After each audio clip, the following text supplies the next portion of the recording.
The briefing room was silent, the air thick with the unspoken tension of an impending storm. Leather chairs creaked softly as 15 officers shifted in their seats, their gazes fixed on the lone female figure at the oval table. Sarah breathed evenly, her fingers laced over the manila folder containing 3 months of strategic analysis, work that had cost sleepless nights, sacrificed weekends, and a dedication bordering on obsession. The fluorescent lights glinted off the rows of medals adorning the uniforms around her, creating tiny points of light that danced like distant stars in a military sky. Colonel Robert Hayes sat at the head of the table with the effortless authority of a born leader. His broad shoulders filled his impeccably pressed uniform, and every gesture carried decades of unquestioned command. When his eyes turned to Sarah, there was something that transcended military hierarchy, the look of someone encountering an anomaly in their well-ordered territory. She felt the weight of his scrutiny, but held her spine straight, her hands steady, her eyes calm. Years spent navigating a predominantly male world had taught her that composure was her most effective armor. "Lieutenant Sarah," the colonel's voice echoed through the room with the precision of a scalpel, "I hear you've prepared an analysis of our border defense strategy." There was a calculated pause after each word, as if he were savoring the moment. "I must confess my curiosity." The smile that touched his lips didn't reach his eyes. It was the kind of expression that preceded public humiliation in environments where hierarchy reigned supreme. Sarah inclined her head slightly, a gesture that combined military respect with personal dignity. "Yes, sir.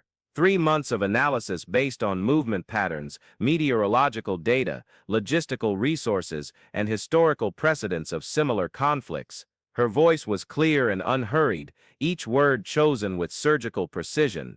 There was no detectable nervousness, only the serenity of someone who knew their work intimately. The colonel leaned back in his chair, his fingers drumming a rhythm on the table that resembled raindrops before a storm. "Historical precedents," he repeated, and a low chuckle escaped his throat. "Lieutenant, how many years of field experience do you possess?" The question hung in the air like toxic smoke, and Sarah could feel the other officers shifting uncomfortably in their seats. "2.5 years in direct operations, sir. However, my analysis is based on objective data and proven strategic intelligence methodologies." Sarah maintained a respectful tone, but there was an underlying firmness that suggested deep roots. Her eyes, the color of polished mahogany, did not waver for a second. "Objective data," the colonel repeated again, and this time his laughter was more audible. "Gentlemen," he addressed the other officers, "the lieutenant believes numbers on spreadsheets can replace decades of real-world experience." A low murmur circulated around the table, but none present dared to openly contradict their superior. "Tell me, Lieutenant, how many times have you had to make life-or-death decisions in a matter of seconds? How many times have you smelled the burning gunpowder while needing to completely overhaul a strategy?" Sarah remained silent for a moment that seemed to stretch into an eternity. When she finally spoke, her voice held a softness that contrasted with the mounting tension in the room. "Sir, I deeply respect your experience and that of everyone present.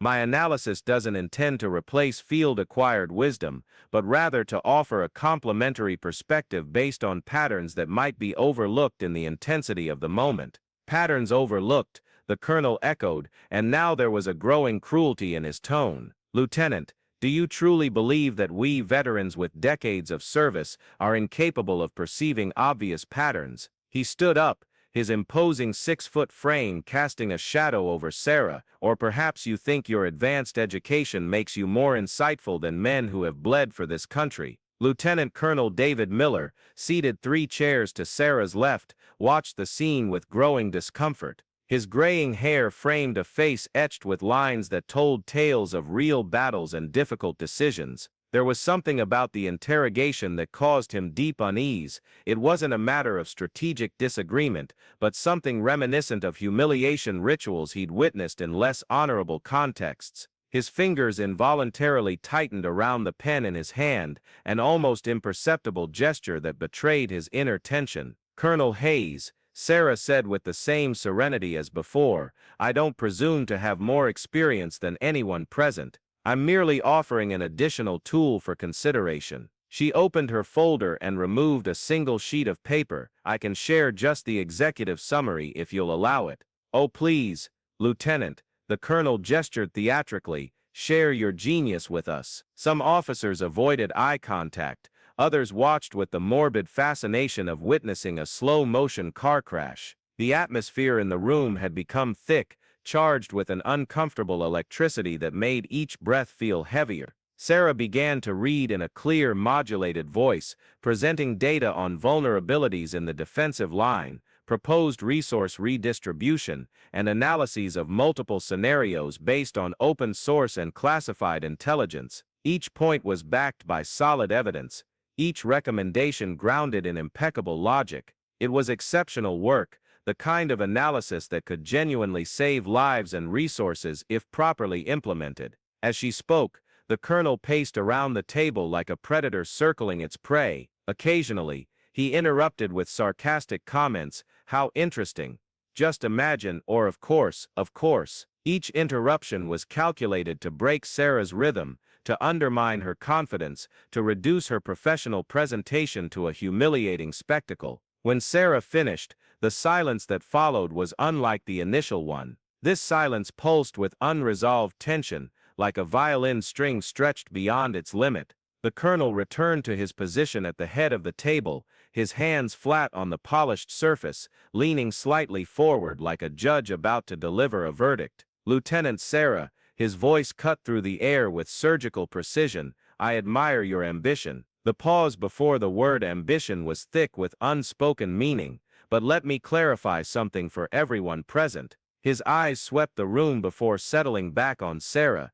Military intelligence isn't an academic exercise. It's not about impressing professors with elegant theories. It's about real men, with real families, facing real bullets. Sarah absorbed every word without showing any visible reaction. Her hands remained calmly on the table, her shoulders relaxed, her breathing controlled. It was as if she were watching a storm from a well-built house, aware of the fury outside, but secure in its foundations. "Frankly," the colonel continued, "I get concerned when I see young officers confusing analytical skill with strategic wisdom. You may have a knack for numbers, Lieutenant, but military strategy requires something you don't learn in books." He paused dramatically.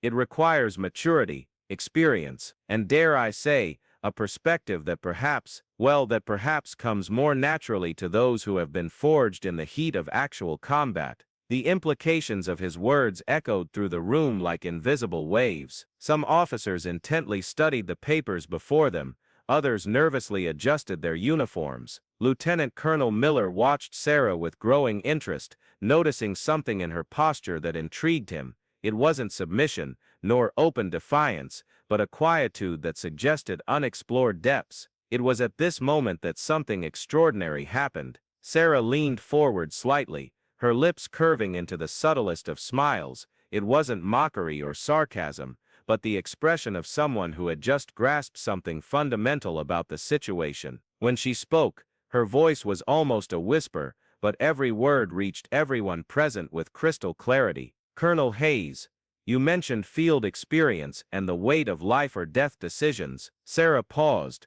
her eyes never leaving his. "May I ask if you are familiar with the Sigma-7 Operational Contingency Protocol?" The colonel blinked, a micro-expression of uncertainty briefly crossing his face before he composed himself. "Sigma-7 Protocol," he repeated, but there was an almost imperceptible hesitation in his voice. Sarah continued with the same softness, as if she were sharing a family recipe. "It's a classified directive implemented after the events of 2018, specific to border compromise scenarios under conditions of limited visibility. It involves coordination between 3 levels of command, with encrypted communication protocols on rotating frequencies of 4.7 seconds. She paused almost imperceptibly.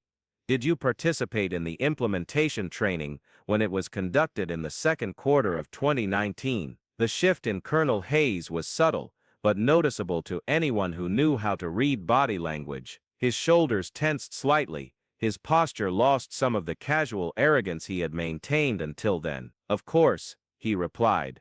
But the word came out a bit louder than necessary, compensating for a growing uncertainty. Excellent.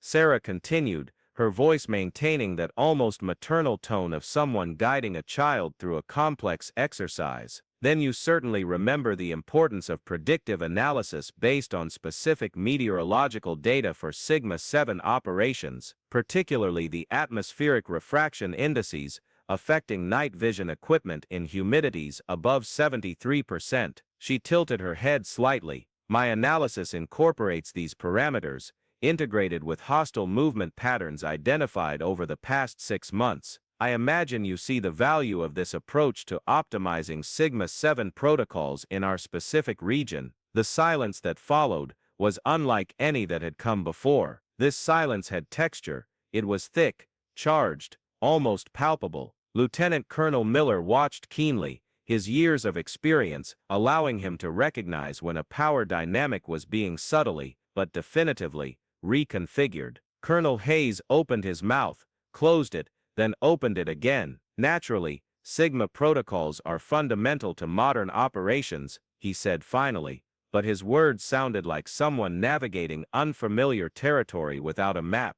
Yes, sir, Sarah agreed with genuine deference, and that's precisely why I dedicated 3 months to analyzing how our current resources align with those directives. I discovered some interesting discrepancies between our current posture and the specific requirements of the Sigma-7 protocol. She turned a page in her documents. For instance, our current personnel distribution doesn't meet the minimum response standards for Sigma scenarios under Category 3 conditions. I've calculated that we would need a redistribution of approximately 12% of our personnel to achieve full compliance. With each word, the colonel seemed to shrink slightly in his chair. It wasn't a dramatic collapse, but the gradual recognition of someone who had profoundly underestimated his opponent. Sarah wasn't just demonstrating technical knowledge, she was revealing access to information and protocols that few officers of her rank should possess, let alone master at such a level of detail.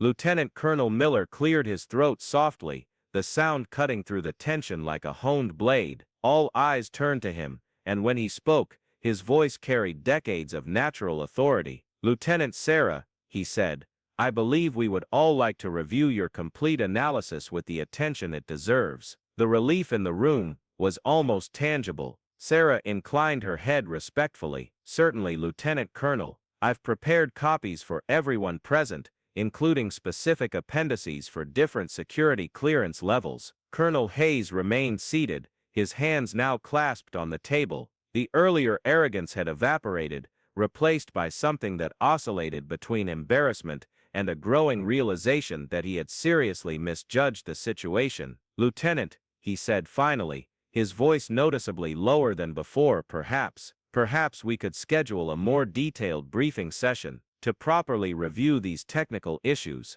It would be an honor, Colonel Hayes, Sarah replied, and there was genuine grace in her voice, not triumph, not sarcasm, but the generosity of someone offering a dignified way out to a defeated opponent. And here, dear reader, allow me a pause in this narrative to share something important with you. If this story is touching your heart, if you are recognizing the importance of giving voice to those whose knowledge and dignity are often underestimated, I would like to invite you to join our community. Subscribe to our channel and hit the notification bell, not for vanity or numbers, but because I deeply believe that stories like this need to be shared, discussed, and that we need to create spaces where wisdom is recognized regardless of who carries it. By subscribing, you will be supporting not only inspiring narratives, but also a philosophy that competence and respect should always go hand in hand. Each new person in our community strengthens our ability to tell stories that truly matter, that touch hearts,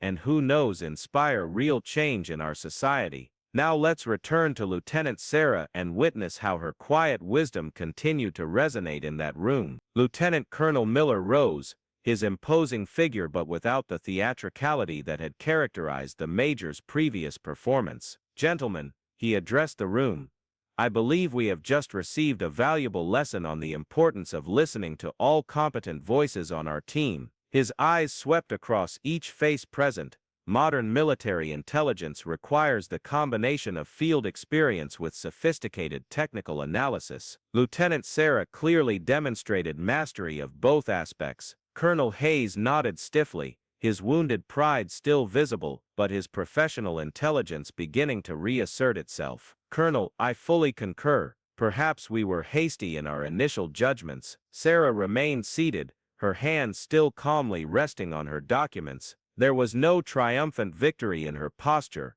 no malicious satisfaction. Instead, she radiated the serenity of someone who had simply done her job, difficult, important, necessary work, and now saw that work being recognized for what it truly was. If you'll allow me, Sarah said softly, I'd like to emphasize that my analysis is just a tool. The field experience you all bring is irreplaceable. My hope is that we can integrate analytical perspectives with practical wisdom to create more robust strategies. Lieutenant Colonel Mark Silva, who had remained silent throughout the presentation, finally spoke. Lieutenant, your observations on the Sigma-7 protocols are particularly relevant to my areas of responsibility. I would very much like to discuss the logistical implications of your recommendations. One by one, other officers began to speak up, asking technical questions, requesting clarifications, offering insights from their own areas of expertise. The atmosphere in the room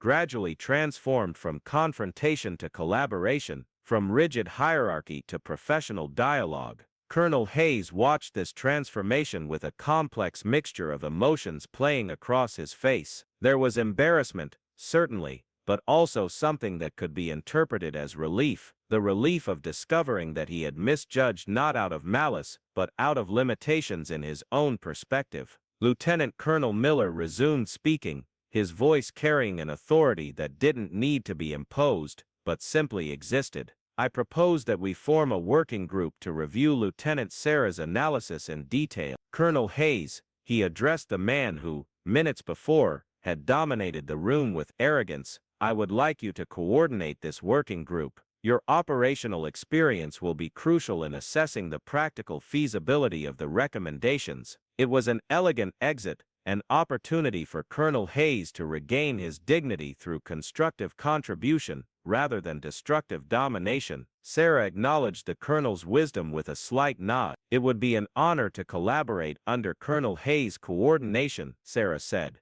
and there was no irony in her voice, only genuine professionalism. Colonel Hayes visibly swallowed, then nodded. Lieutenant, I believe we can all learn from each other in this process. It wasn't exactly an apology, but it was acknowledgement, and sometimes, in rigidly hierarchical environments, acknowledgement was the most one could hope for. The meeting continued for another 40 minutes, but the dynamics had fundamentally shifted. Technical issues were discussed, responsibilities were distributed, timelines were established. Sarah participated as an integral member of the team, her contributions received with the respect they should always have deserved. When the meeting finally ended and the officers began to leave, Lieutenant Colonel Miller approached Sarah. Lieutenant, he said softly, well handled, but may I ask, does a Sigma-7 protocol actually exist? Sarah smiled, the first genuinely relaxed smile she had displayed all morning. Colonel, many protocols exist. Some are widely known, others are shared on a more restricted basis. She paused, her eyes twinkling with subtle humor, and some are logical extrapolations based on observable patterns in existing protocols. Lieutenant Colonel Miller chuckled, shaking his head in admiration. Lieutenant, I have the impression that you have much more to teach us all than we initially imagined. I hope to contribute, sir, Sarah replied simply. Colonel Hayes was the last to leave the room, hesitating at the door. He turned to Sarah, who was organizing her documents with precise and calm movements. Lieutenant, he said, and there was something different in his voice, less command, more humanity. Perhaps I was unfair in my initial assessment. Scene, briefing room. Post-meeting Sarah looked at him with eyes that held neither resentment nor triumph. Colonel, we all carry perspectives shaped by our experiences. What matters is our ability to expand those perspectives when presented with new information. Colonel Hayes nodded slowly. Yes, Yes, I believe you're right. He paused. Lieutenant, I have a feeling this working group will be educational for everyone involved. I hope so, sir, Sarah replied, and there was genuine expectation in her voice. When Colonel Hayes left, Sarah remained alone in the briefing room. The fluorescent lights hummed softly, the leather chairs still bore the imprint of their occupants, and the air still vibrated with the echoes of the transformation that had taken place. Sarah closed her briefcase and held it to her chest for a moment, her eyes scanning the empty room. There was no feeling of victory won, no dramatic relief. Instead,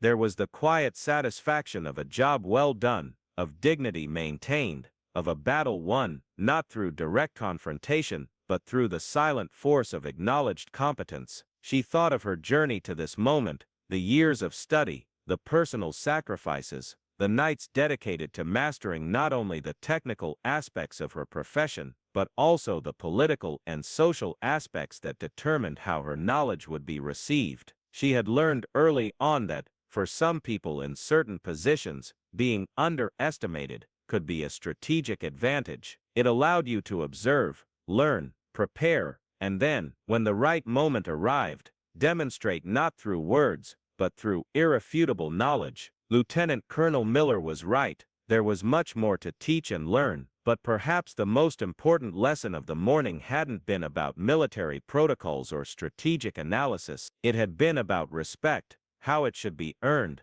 maintained, and when necessary, gently reclaimed. Sarah walked to the briefing room window, looking out at the courtyard where soldiers were conducting morning exercises. The sun was higher now, burning off the dew from the grass and promising a clear day. It was a new day, literally and metaphorically, a day where her competence would be recognized, where her voice would be heard, where her knowledge would be valued. But perhaps more important than all of that, it was a day where she had demonstrated that true strength doesn't come from domination or humiliation. True strength comes from calm under pressure, from competence demonstrated with grace, and from the ability to lift others while lifting oneself. Sarah smiled to herself, adjusted her briefcase under her arm, and left the briefing room. There was work to do, strategies to refine, lives to protect, and now, finally, she would have the opportunity to do that work with the respect and recognition she had always deserved.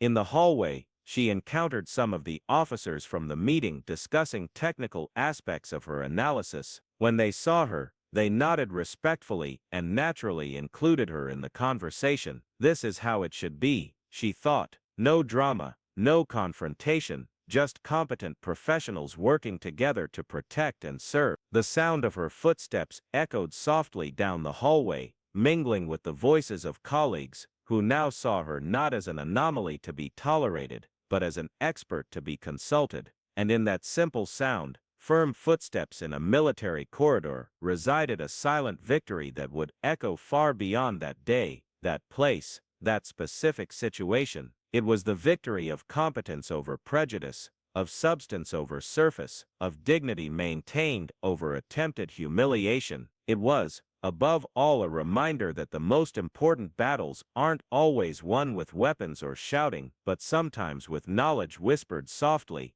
yet carrying the weight of irrefutable truth. Sarah went on her way, carrying with her not only her documents and analyses, but also the quiet assurance that she had, in that moment, changed something fundamental not only in her own trajectory, but in the understanding of all those who had witnessed the transformation. And that perhaps was the truest victory of all.